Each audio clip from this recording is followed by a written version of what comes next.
बिस्मिल्लाहिर्रहमानिर्रहीम। मुअज़्ज़िज़ नाज़रीन, अस्सलामु अलैकुम। मैं हूं साजिद रिज़वी। आप तमाम नाज़रीन देख रहे हैं प्रोग्राम ज़िक्र व फ़िक्र। आज एक और मौजू पर ज़िक्र करने की ज़रूरत है, वो है शुक्र। जब भी हमें कुछ ऐसी चीज़ मिलती है जो हम सबको बहुत पसंद आती है तो हमारी ज़बान से ये जारी हो जाता है कि अल्लाह तेरा शुक्रिया। लेकिन सवाल ये है, क्या सिर्फ़ ज़बान से जारी कर देना ही शुक्र है या हकीकत में शुक्रिया किसी और को भी कहा जाता है? किस तरह से हमें नेमतें पाने के बाद अल्लाह ताला का शुक्रिया अदा करना चाहिए, इस मौजू पर आज हम बात करेंगे। इस मौजू पर बात करने के लिए आइए हम मुलाकात करते हैं। जुड़ चुके हैं आली जनाब मौलाना गुलाम अब्बास साहब क़िबला। तो आइए सबसे पहले उनका इस्तकबाल करते हैं। अस्सलामु अलैकुम क़िबला। वालेकुम अस्सलाम व रहमतुल्लाहि व बरकातुहू। हाँ क़िबला, जैसा कि प्रोग्राम आज हम लोग करेंगे कि शुक्र हम लोग कहते हैं जब कोई ऐसी चीज़ हम लोगों को मिलती है जो एहसास पैदा कर देती है कि नहीं ये बहुत अच्छी चीज़ है और इस पर अल्लाह ताला का हम शुक्र बजा लाते हैं। तो आपका भी बहुत बहुत शुक्रिया क्योंकि आपने वक्त निकाला और आज इस मौजू पर बात करेंगे इंशाअल्लाह ज़रूर। तो क्या ऐसा होता है क़िबला कि जब इंसान को कुछ ऐसी चीज़ मिलती है जिससे वो बहुत खुश हो जाता है, एक एहसास अंदर से पैदा होता है और फिर ज़बान से जारी करता है कि अल्लाह तेरा शुक्रिया, तो हकीकत में क्या ज़बान से सिर्फ़ कह देना ही शुक्रिया अदा हो जाता है या इसके अलावा भी किसी और चीज़ों का हमें ध्यान रखना चाहिए? अऊज़ु बिल्लाहि मिनश शैतानिर रजीम। बिस्मिल्लाहिर रहमानिर रहीम। अल्हम्दु लिअहलिही वस्सलातु अला अहलिहा अम्मा बाद फ़क़द। हमारे समाज और माशरे में ये इस तरीक़े की बातें बहुत राइज हैं और हम ये समझते हैं कि शायद किसी नेमत के मिलने पर शुक्रन लिल्लाह या अल्लाह तेरा शुक्र है, इतना लफ्ज़ अदा करने से ही अल्हम्दुलिल्लाह भी कह देते या हैं अल्हम्दुलिल्लाह कहने से शुक्र इलाही हम बजा लाएँ जी। हालांकि ऐसा नहीं है। पहले तो इंसान को सबसे पहले ये एहसास होना चाहिए कि उसके पास जो कुछ भी है वो किसकी तरफ से है। ओके। बहुत ज़्यादा इस बात पर गौर करें कि जो कुछ भी उसके पास है वो किसकी तरफ से है, कहाँ से आया। जी जी बिल्कुल। कुरान मजीद इस बात का जवाब देता है। सूरह मुबारक नहल आयत नंबर 53 में इरशाद होता है, वमा बिकुम मिन नेमतिम फमिनल्लाह। तुम्हारे पास जो भी नेमत है वो सब खुदा की तरफ से है और इतनी नेमत कि तुम शुमार भी ना कर पाओ। इसके सिलसिले में कहता है सूरह मुबारक इब्राहीम की आयत नंबर 34 में, इन तुअद्दु नेमतल्लाहि ला तुहसूहा। अगर तुम खुदा की नेमतों को शुमार करना भी चाहो तो शुमार नहीं कर सकते। उसके बाद जो है फिर कुरान कहता है कि उसकी नेमतों को हमेशा याद भी रखो, जैसा कि सूरह मुबारक ज़ोहा आयत नंबर 11 में इरशाद होता है, व अम्मा बिनिअमति रब्बिका फहद्दिस। और अपने रब की नेमतों का हमेशा ज़िक्र करते रहो। जब इतनी बेपनाह इंसान के पास नेमत है तो यकीनन शुक्र, ये लफ्ज़ शुक्र कह के अल्लाह तेरा शुक्र है तो अदायगी नहीं हो सकती। ओके। हकीकत में कुछ और है। हकीकत में शुक्र के मानी कुछ और है। कैसे करें हम अल्लाह का शुक्र? इस सिलसिले में एक हदीस, बल्कि कई हदीसें जो हमारी रहनुमाई करती है कि शुक्र का वाक़ईन मतलब क्या है। जी। इस सिलसिले में इमाम जाफ़र सादिक़ अलैहिस्सलातु वस्सलाम की हदीस है और हम उस पर गौर करें। और ये हदीस हमें बताती है कि वाक़ईन शुक्र क्या है। जी। जैसा कि इरशाद होता है कि इमाम ने इरशाद फरमाया, आप फरमाते हैं नेमतों पर शुक्र करना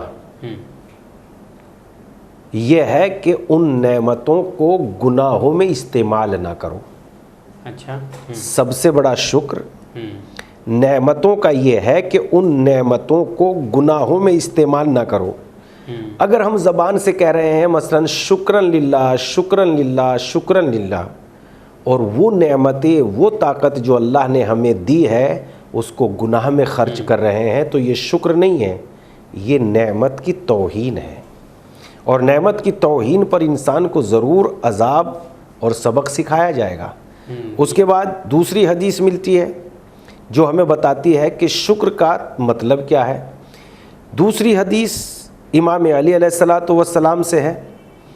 आपने इरशाद फरमाया, आलिम का शुक्र अपने इल्म पर अमल करना है یہاں عامل سے عالم سے مطلب یہ نہیں ہے کہ میری طرح کی کوئی ٹوپی پہنے ہوئے ہو، جیکٹ پہنی ہوئے ہو، یہ ایک خاص شکل و صورت کا انسان ہو، ایسے ہی اس کا عالم کا مطلب یہ، بلکہ عالم عربی زبان میں ہر اس انسان کو کہا جاتا ہے جو جس بارے میں جو جانتا ہے وہ اس چیز کا عالم ہے. جانکاری رکھنے والا عالم ہے. جی. تو اس اعتبار سے جو جس چیز کو جانتا ہے وہ اس کا عالم ہے. اب امام نے فرمایا کہ عالم کا شکر یہ ہے کہ وہ اپنے علم پر عمل کرے اور عمل کرنے کے ساتھ ساتھ مستحق تک اس کو پہنچائے.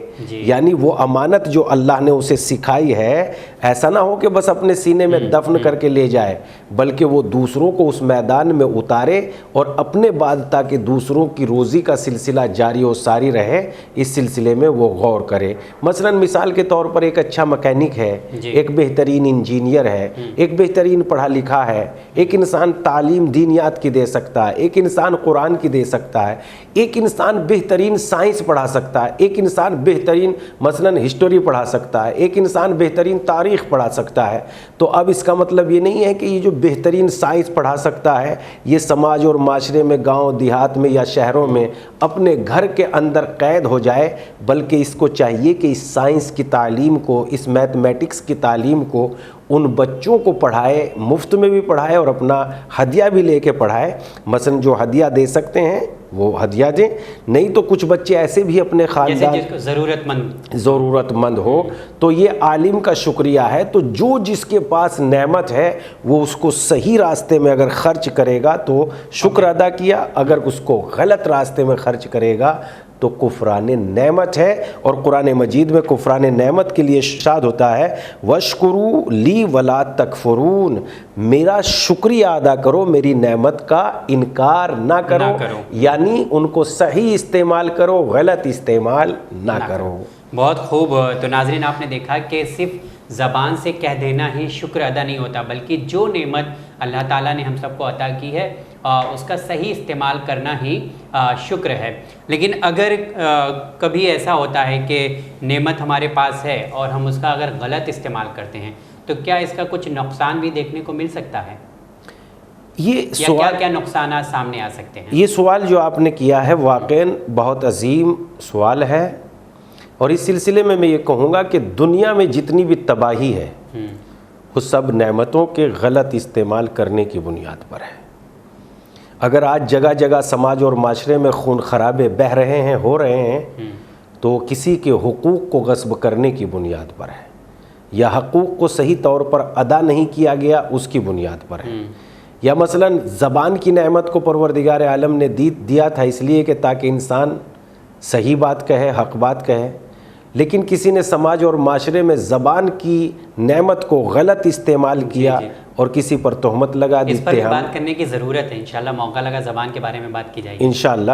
تو اس سلسلے میں اس نے جو ہے تہمت لگا دی، الزام لگا دیا اور معاشرے میں ایک فساد برپا کر دیا. بہت سارے لوگوں کے پاس بڑی بڑی امانتیں ہیں، مثلا یہ کہیے کہ اللہ رسول کی امانت، جیسے بہت ساری زمین ہے، مسجدوں کی امانت ہیں، مسجدوں پر بہت ساری ایسی جگہیں ہیں، یا یہ کہیے کہ بہت ساری وقف کی جگہیں ہیں جو ایسے بچوں کے لیے استعمال ہو سکتی تھی، تعلیم کا اس میں بہترین اہتمام کیا جا سکتا تھا، لیکن اس کے اعتبار سے ہم نے ان نعمتوں سے فائدہ نہیں اٹھایا اور ان نعمتوں کو ہم نے غلط استعمال کیا. نتیجہ یہ ہوا کہ غریب کمزور کا کمزور ہے اور نعمتوں پر کوئی دوسرا براجمان ہو جاتا ہے، اور ہر روز اس کے یہاں مثلا مال و دولت کا اضافہ ہوتا چلا جاتا ہے. اگر ان نعمتوں کو صحیح استعمال کیا جاتا تو یقیناً سماج اور معاشرے میں نہ کوئی ان پڑھ رہ جاتا، نہ کوئی یتیم بے آبرو ہوتا، نہ کسی یتیمہ کو جو ہے مثلا رسوا کیا جاتا. اس لیے کہ موضوع تھوڑا سا سخت ہے، الفاظ بہت سنبھال کے بولنا پڑتے ہیں، تو اس لیے نعمتوں کا ہی غلط استعمال. اور چونکہ ہم یہ جانتے ہیں اگر نعمتوں کا استعمال صحیح ہے تو خدا نے قرآن مجید میں یہ فرمایا کہ اگر نعمتوں کا استعمال صحیح ہے تو ہم تمہاری نعمتوں میں اضافہ کر دیں گے، لیکن اگر تم نے نعمتوں کا غلط استعمال کیا تو میرا عذاب بہت زیادہ شدید ہے. جیسا کہ قرآن مجید میں ارشاد ہوتا होता है ला अज़ीदन्नकुम लइन शकरतुम ला अज़ीदन्नकुम, अगर तुमने नेमतों का सही इस्तेमाल किया तो हम नेमतों में इजाफा कर देंगे। अच्छा मतलब शुक्रिया क्या मतलब अदा करने के लिए मतलब ज़रूरी है कि जैसे कोई काम 2018 में हुआ था, अब वो काम अभी तक हमारे साथ हो रहा है, यानी अच्छा काम था, तो क्या आज भी शुक्र अदा करने की ज़रूरत है उस चीज़ के लिए? देखिए नेमतें तो साल एक दो बार तो कर दिया बहुत हो गया, लेकिन हर बार उसी चीज़ को याद करते हुए और शुक्र अदा करें तो कैसे? देखिए वही बात हम आपकी खिदमत में कह रहे हैं। मसलन एक चीज़ आप जो है मुसलसल उस हाथ है आपके पास, ये सन 2018 की बात, बल्कि जब आप पैदा हुए तब से आपके पास है, और जब तक इंशाअल्लाह ताला हयात है आपके साथ है। बस इस हाथ का शुक्रिया यही है कि इसको सही इस्तेमाल करें आप जी। जब भी आप इसका गलत इस्तेमाल करेंगे तो इस हाथ की नेमत को आपने गलती में इस्तेमाल किया, तो शुक्र का मतलब यही है कि आप नेमत को सही इस्तेमाल कीजिए। तो मैं आपकी खिदमत में ये बात कह रहा था कि अगर नेमतें बढ़ गई तो आपको जो है हाथ दिया है परवरदिगार आलम ने, जब तक हयात रहेगी तब तक आपको के पास हाथ है। तो अब ये कहना ज़रूरी नहीं है कि आप जो है तस्बीह लेके हाथ में बैठ जाए कि शुक्र लिल्लाह, हाथ का शुक्र अदा कर रहा हूँ, ये हाथ दिया है, ये हाथ दिया है, तूने ये हाथ दिया है। हाथ को हमेशा सही इस्तेमाल कीजिए, हाथ की ताकत को आपने शुक्रिया अदा कर दिया। क्या अल्लाह ताला ने या दीन इस्लाम में कुछ ऐसी जगह भी मुअय्यन की गई है जहाँ पर हम सबको शुक्र अदा करना चाहिए? कुरान मजीद ख़ास जगह है ऐसी? यूँ तो अल्हम्दुलिल्लाह सब लोग करते हैं, लेकिन कोई ख़ास जगह है? कुरान मजीद में और अहदीस और रिवायात में ऐसी बहुत सारी जगहें मिलती हैं जहाँ खुदावंद आलम ने खुसूसियत के साथ मौका दिया है कि यहाँ पर तुम्हें शुक्र अदा करना चाहिए। मगर फिर वही बात रहे कि याद रहे कि इस्लाम ने कहीं भी शुक्र शुक्र शुक्र इस शुक्र के बोलने को इस्लाम ने बहुत ज़्यादा अहमियत नहीं दी है, बल्कि अमल करने को इस्लाम ने बहुत ज़्यादा अहमियत दी। नेमत मिलने पर इस्लाम ने जो इन बातों को इजाज़त दी है कि आपको कहाँ शुक्र बोलना है, अमली एतबार से दी है, ज़बानी एतबार से नहीं दी। अच्छा, पहली चीज़ जहाँ हमें खुसूसियत के साथ शुक्र करना चाहिए अमल के तौर पर, इस्लाम ने कहा कि जब भी दुश्मन पर गलबा पालो जी, तो शुक्र के तौर पर उसे माफ़ कर दो, यही तुम्हारी ताकत का शुक्रिया है जी। यानी इस्लाम ने ये नहीं कहा कि तुम्हें ताकत मिल जाए तो दुश्मन को मसलन मार डालो, उससे बदला लो, बदला लेना तुम्हारा हक है, बल्कि इस्लाम ने कहा कि माफ़ कर देना तुम्हारी ताकत का शुक्रिया है। इसलिए कि इंसान को, क्या ये इंसान को शुक्र का मकाम नहीं कि कल हम उनके सामने कमज़ोर थे और आज हमें अल्लाह ने इतनी ताकत दे दी कि हमने उन पर गलबा पा लिया। और इसकी बेहतरीन मिसाल जनाब यूसुफ़ अलैहिस्सलाम के किरदार में मिल सकती है। जब उनके भाइयों के पास ताकत थी उन्होंने जुल्म किया, और जब यूसुफ़ अलैहिस्सलाम के पास ताकत आई तो उन्होंने रहम किया। पहली चीज़ तो यह है। दूसरी चीज़ में इस्लाम कहता है, इमाम रिज़ा अलैहिस्सलाम की हदीस है, जो शख्स अपने वालिदैन का शुक्रिया अदा नहीं कर सकता वो अपने खुदा का भी शुक्र नहीं करेगा। इसलिए कि इस दुनिया में सारी खैर व खूबी देने के वाले हमारे वालिदैन ही हैं। उनकी बताई हुई बातों पर आज हम इस लायक बने कि दुनिया में अपनी पहचान बना सके, वरना अगर वो ना होते तो अपनी पहचान ही ना होती। दूसरी जगह यह है कि जब तुम्हें गुस्सा, अल्लाह की नेमतों को ज़्यादा से ज़्यादा बयान करो कि अल्लाह ने मेरे साथ ये एहसान किया, खुदा ने मुझे ये इज़्ज़त इनायत की है, तो ये जगह वो है जहाँ पर हमें शुक्र करना चाहिए, मगर अमली है, कोई कौली नहीं है। तो ये सारी बातें वो हैं जो अमली है। यानी इस्लाम ने कहा माफ़ कर दो, इस्लाम ने कहा अपने वालिदैन का शुक्रिया अदा करो, उनकी खिदमत वो कौलन कह, उनकी खिदमत ज़रूरी है। ऐसा नहीं है कि उनकी खिदमत तो कर नहीं रहे हो, कह रहे अब्बा तुम्हारा शुक्रिया, ऐसा नहीं जी। चलिए, जाते जाते आपने एक अहम पैगाम भी दिया नाजरीन को। आपका बहुत बहुत शुक्रिया, आपने वक्त निकाला और हमारे साथ इस प्रोग्राम में जुड़े ताकि नाजरीन तक अहम बात पहुंचा सके। इंशाल्लाह अगले एपिसोड में फिर आपसे मुलाकात होगी क़िबला, इंशाअल्लाह ताला। तो जी हाँ नाज़रीन, आप तमाम का भी शुक्रिया अदा करते हैं कि आप तमाम लोग वक्त निकाल कर इस प्रोग्राम को देखते हैं, चैनल विन के हर प्रोग्राम को देखते हैं। और जैसा कि आप तमाम जानते हैं, आज के प्रोग्राम में हम लोगों ने बात किया कि अल्लाह ताला का शुक्र कैसे अदा करें, सिर्फ ज़बान से नहीं बल्कि नेमत जब हमें अल्लाह ताला देता है, जब नेमतों से नवाजता है तो उसका सही इस्तेमाल करें, यही एक बेहतरीन शुक्रिया हम कह सकते हैं अल्लाह को। चलिए इंशाल्लाह अगले एपिसोड में फिर आप तमाम नाज़रीन से मुलाकात होगी। देखते रहिए चैनल विन। बहुत बहुत शुक्रिया।